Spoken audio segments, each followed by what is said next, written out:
In less than 24 hours, we'll find out what's behind the word Liberation Day, universal tariffs or just targeted ones, or possibly both. In today's video, we take a look at what this means as we just saw the worst quarter on record since 2022. And we all know how that ended, almost a bear market. So why is it important that we focus on the price action right now and of course, look towards the bonds market? Well, as it turns out, they're hitting a critical point. And if things get much worse, it could create what we call a waterfall effect. In today's video, we take a look at the biggest trades going on right now, the massive options activity, and of course, the good and the bad signs that are occurring. With volatility on the rise, gold seems to be one of the only safe bets. But is that going to last for much longer now that retail is aware of it? Join us, guys. This one is not to be missed.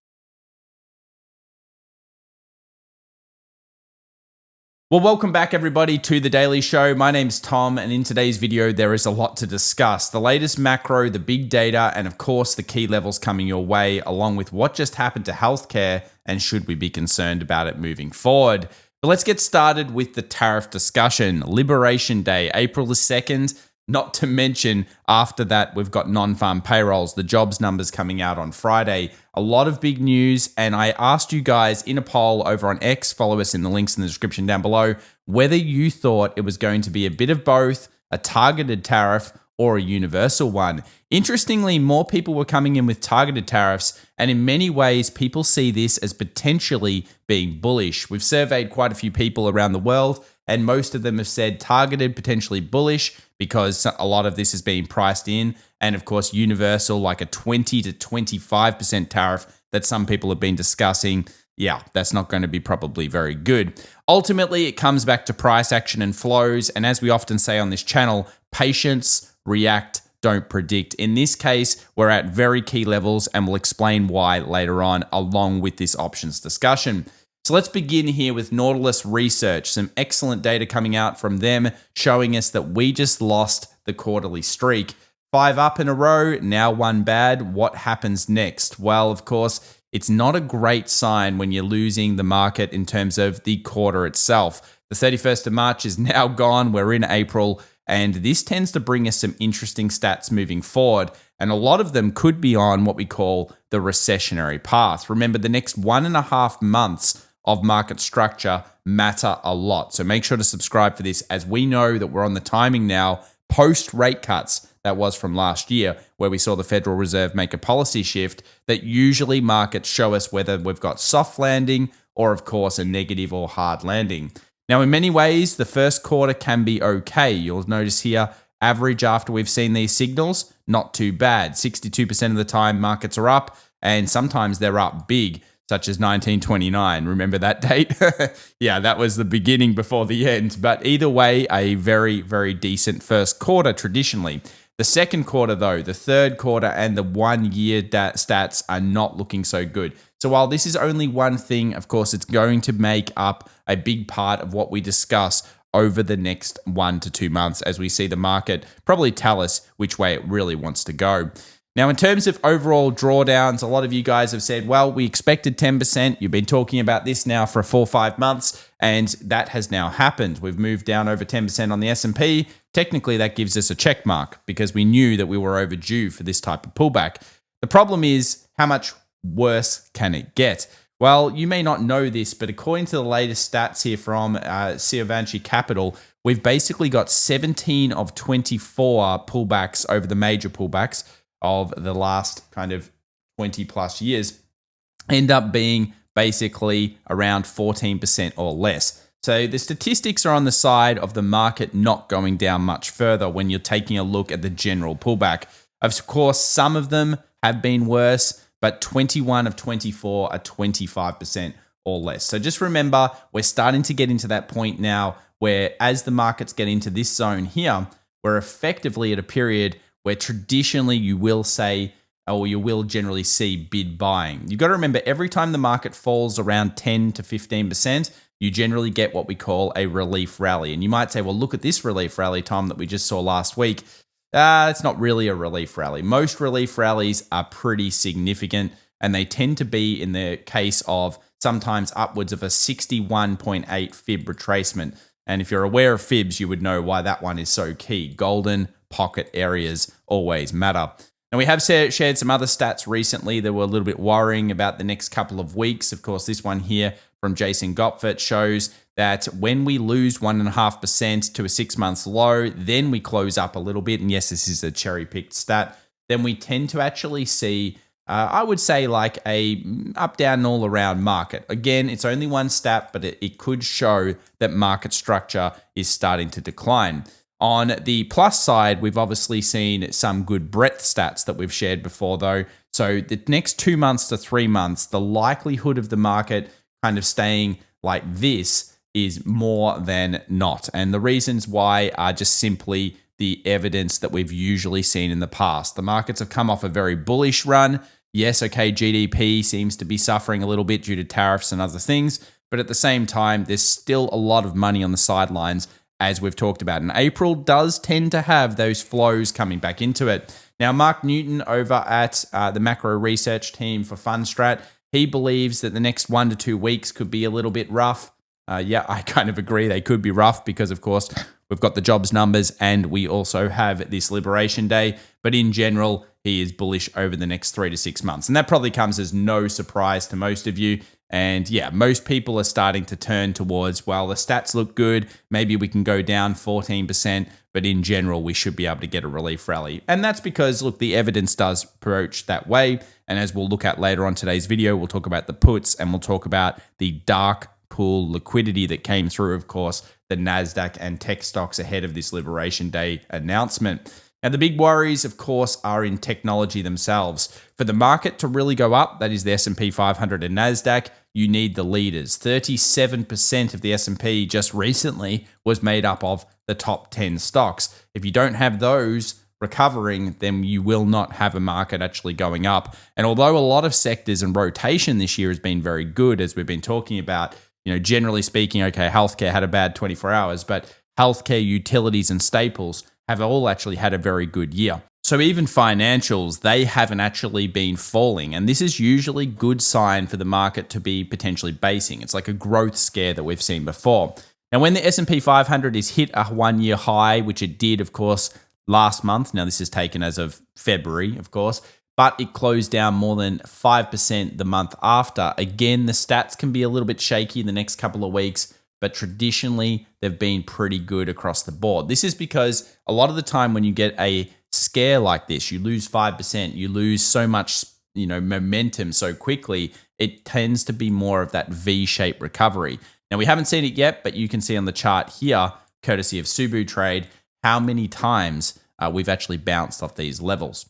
So if things couldn't get any more confusing, then you go to things like volume the other day on the Qs. Again, some great stats when you look at the 1-3 month later, up, down, all around, but again, stabilization. And of course, when you have a look at the tariff discussion, that is, can we actually go back to 2018? Okay, different tariffs, bad end of the year, by the way, very bad end of the year. But funnily enough, or maybe not funnily enough, April the 2nd actually marked the bottom of this particular tariff period. Now, this was taken as of the start of 2018, and the market actually looks very similar to when it did then. In fact, you can see here the overall kind of Trump tariff 1.0 versus 2.0 statistic, and that is just, it's a very interesting time. So will it be a sell the rumor, buy the fact? So far, we've seen some positioning towards the long side, but ultimately we haven't broken through some key levels we'll look at in just a few moments. Let's talk about March market performance into April. Of course, we tend to bottom and jump up into April, and the results are because of earnings. Generally, you see better earnings. Generally, you see, of course, tax season tend to lean in on the bullish side. The only problem is years following the S&P 500 being over 20% can see a weaker tax window in performance. Now, according to Warren Pies, he's actually seen this phenomenon a few times, and it can sometimes cause a weak April, May. So this is actually where you see that sell in May kind of come through. Now, of course, we've already sold in March, so could it be a double dip? We see like a bit of a pickup in April, and then we go back down, and then we do something like this. Well, that's certainly possible. In his argument anyway, which we will look at maybe in the future, you can see here in years following the market rallies, April and May tax receipts tend to show that there is a draining of liquidity in the private sector, and these periods present potential air pockets in the markets. Now, there are some good news points from this, and again, the good news are if we think this is more of a scare on the market in terms of its overall bullish action, it's very similar to the dot-com bubble where we saw this type of sell-off.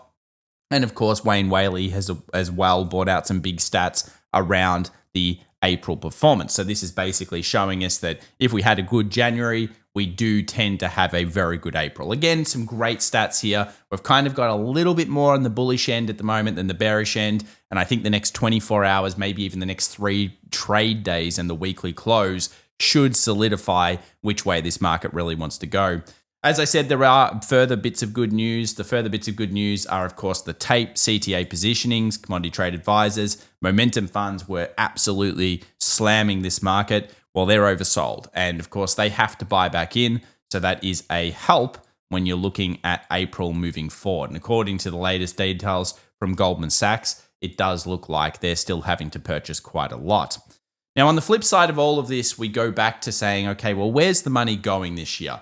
One of the things that we've argued for a long time, over 2 years, has been, of course, gold. And I'm sure some of you are sick of me talking about this, but look, I always think that gold is one of the best asset classes when it is worth owning. Now, of course, it went through what we call a lost decade. That was the gold had a really poor performance period, but it's fired up over the last 2 years, especially during these geopolitical tensions. Well, as it turns out, as we've long argued, it looked like retail hadn't really picked up on this, but they have now. Retail are now trading gold. And I know a lot of you guys have probably already been in this for a long time, but the problem with retail getting involved in things in the gold ETFs is that it means that the first easy 2/3 of the move are generally over. As you guys know, the market tends to be pretty smart. They get the first 2/3. By the time that everybody else wakes up, there's usually 1/3 left. We've got kind of a call based on historical studies that maybe 3,600 is on the cards for gold this year. We've already hit 3,000, which was our major target. But yeah, we're probably 2/3 plus of the way through the move at this stage. Retail all over it, not really a great sign. Now, as we know, we need some charts to improve, particularly semiconductors. For this market to say, you know what, the bottom's in, I would think that semiconductors versus SPY needs to go back above 0.40. Now, if that happens, good times. That's a fantastic sign when it comes to the markets overall. Something, of course, we will be looking at. When it comes to things like the dark pool activity, we've started to see a lot of that appearing. We first reported this last week, which was a large semiconductors trade. After this came out, we obviously saw the market instantly fall. And you might think, well, that means that this was a sell. It could be, but again, they do not have stop losses like you or I when it comes to trading or investing. They tend to position in. So if they're placing a big trade, if we continue to see more big trades, I think the next 24 hours will be key for this. So of course, we'll be tracking it after the Liberation Day announcement. Then generally speaking, we are looking good, especially if we reclaim those zones. And this has been something we've tracked over the last couple of days. We've seen reclaiming of a couple of S&P 500 areas, of course, 5,640-ish area being kind of tapped once again, and a huge cluster of trades down near in the lows.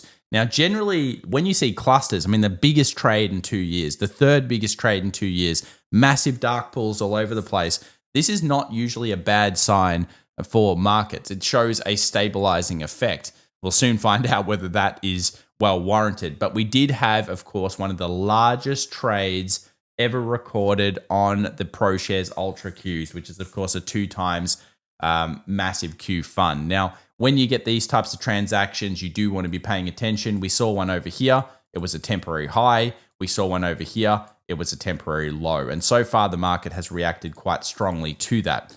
So again, the dark pools seem to be there. Here's another way of looking at it. And of course, we also have a general look at the flows. Puts are everywhere. Fear is on the rise. And there's no doubt that people are incredibly scared of what is happening this week, both with the jobs numbers and these tariff discussions. If it is a blanket tariff, the market could still react positively. It's possible. if that is deemed to be priced in. But I would think the higher the blanket, if that is going to happen, it's probably a negative for the markets. Let's now have a look at one-day inflows. Ethereum, as you can see here, slightly gaining overall, and Bitcoin stopping the bleed. So in the overall crypto market, it looks like flows in the ETFs have significantly stabilized for the last 1 week and a half, and that's shown up in better price action, particularly in Bitcoin. Remember, when Bitcoin leads, that's a good thing for the rest of the market. So far, so good. Next 24 hours will matter. Let's now talk about what's going on when it comes to rotation.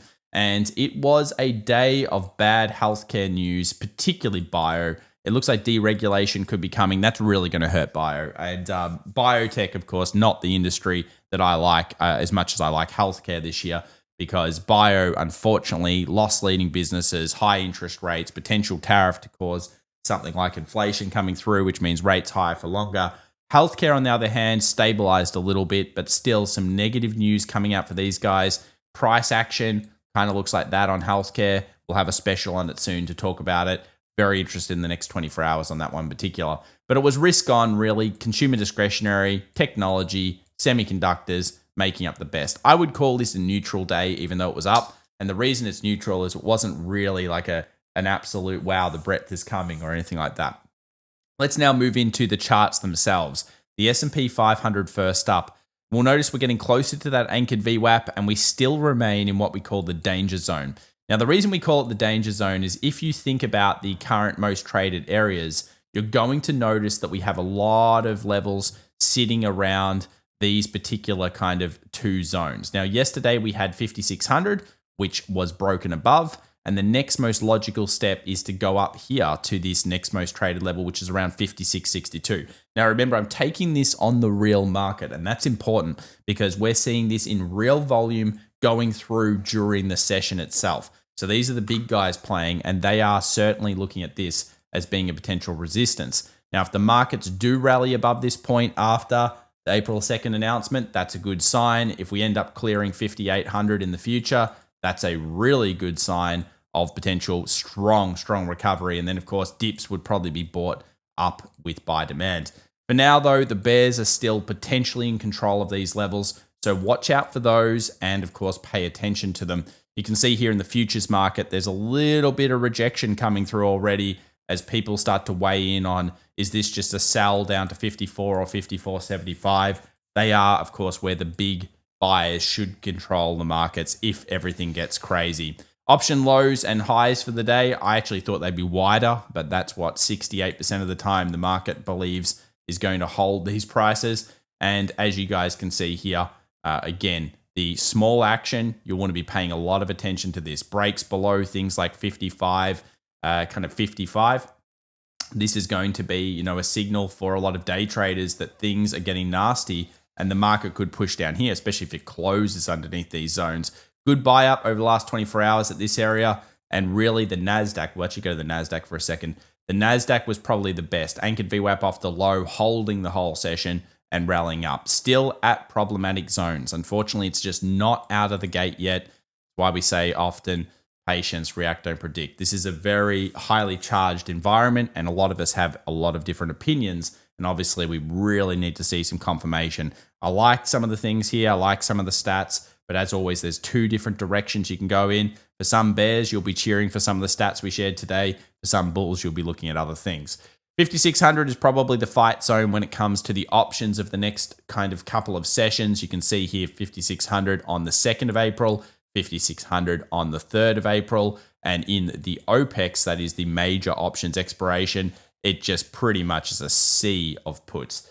Puts absolutely everywhere across the board. And of course, that means that if this market starts to get really flooded with shorts, then it could go waterfall, and that can create those big 3% days. So look, there's no doubt there are risks here. At the moment, you would have to think the market makers will try to hold this market up.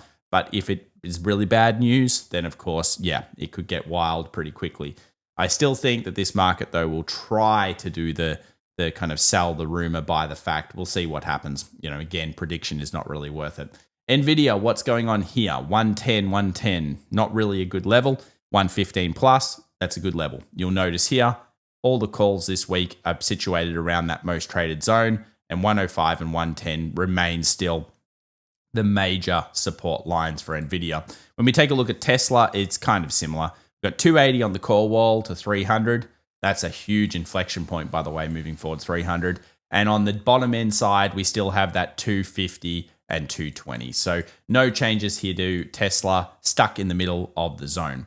Now let's move over and have a look at these problematic things. First up, bonds. Yeah, there is no doubt that this is not a good sign. 355 on the high yield spreads here. Not good, because you do not want these spikes. These spikes signify further fear in the markets. If after non-farm payrolls and the April 2nd announcement, this thing gets crushed back down, that's going to be a great sign that bulls are back in control. It's one of our favorite confirmations that the bottom is in, and we are watching this like a hawk. Remember, we used this back in August. We used this back in November. We used this back in March during this SVB crisis. You know, all of these times, that has been a great indicator. And so far, the bonds have not said, oh, it's okay. They're waiting. They're actually showing patience and waiting to see what happens. So we'll be watching that one together.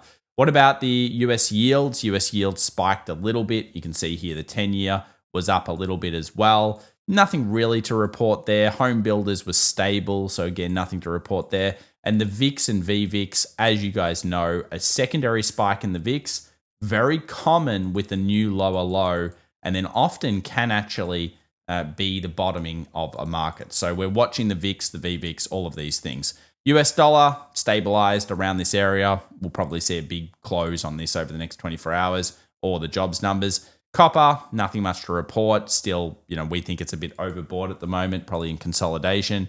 And of course, gold absolutely ripping still. Although I don't think I'd be a buyer at these prices. If you wish to follow the trend is still up, but it has shown me signs of exhaustion. So I would expect it to exhaust. Now, I actually expected it to exhaust between 3,000, 3,100. It's gone a little bit higher.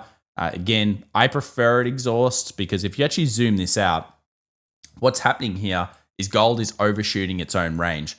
So remember, if we go and take the ranges, you'll notice that they were very equal in length. It made it quite easy to predict things like 3,000, levels that we may have looked at. Now that we're going past that extension, it shows you a hyperbolic market. And that reminds me of things like PLTR. They can go wild, don't get me wrong, but you've got to be on the vigilant kind of state when it comes to risk management. Silver is more of a 2 steps forward, 1 step back. And we're at the 1 step back at the moment, at support, awaiting announcements. That's at support at this stage. And Chinese markets, of course, as you can see here, are still stabilizing after hitting our take profit of just a few weeks ago.